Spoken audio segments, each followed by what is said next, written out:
In today's video, I'm going to teach you how to delete your Xero organization. Whether you're wrapping up a project, closing a business, or just cleaning house, saying goodbye to an unused Xero organization can help keep things tidy and secure. We know that navigating through settings and ensuring you're taking the correct steps can be a bit daunting, which is why I'm here to walk you through each process step by step. Let's dive in. The first thing you'll want to do is head over to Xero's webpage. Once you're there, you'll see the login button located on the top right corner of the page. Give that a click. This is your gateway to accessing all your business's financial details, so it's the natural place to start for any significant changes, including ending your organization's journey on Xero. As expected, you'll then be prompted to enter your email and password. These are the keys to your financial kingdom, so to speak, so type them in carefully. If you've forgotten your password, now's the time to reset it. There'll usually be a forgot password option right there to help you out. Once your credentials are in, hit login. This will take you straight to your dashboard, the hub of all your Xero activities. It's from here that we'll navigate to the next crucial steps. Now, for a quick trip to your organization settings, you can get there directly by clicking on the organization name located at the top left of your dashboard, or you can use the link provided in the resource section below this video. The organization settings are where all the magic happens, where you can edit your organization's information, manage subscriptions, and yes, even cancel your organization.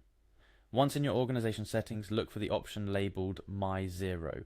This is where all your Xero organizations are managed, especially useful if you oversee more than one. Now onto the big button you've been aiming for, Cancel. This is usually found near the organization you wish to delete. Keep in mind, the step of hitting cancel is just the beginning of the cancellation process.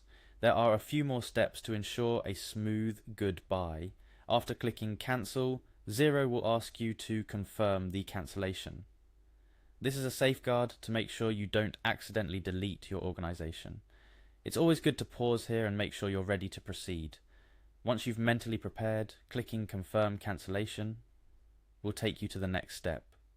Xero values feedback, and this is your chance to tell them why you're parting ways with your organization. Whether it's because you're closing your business, migrating to another platform, or any other reason, sharing your feedback helps Xero improve. Select the reason that best fits your situation.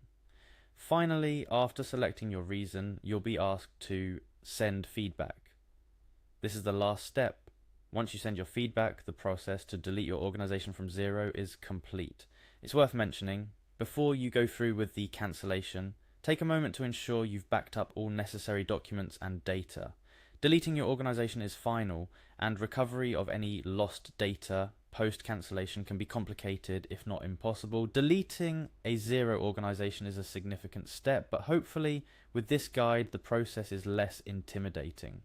Remember, the aim here is not just to click through and complete the task, but to do so with a clear understanding of each step and its implications. That wraps up our walkthrough on how to delete a Xero organization. Whether you're streamlining your operations, closing down, or simply doing some digital decluttering, knowing how to responsibly and effectively manage your online presence is crucial in the digital age. Thanks for joining me today, and if you found this guide helpful, be sure to check out our other tutorials for more tips and tricks to navigate your online tools and services smoothly.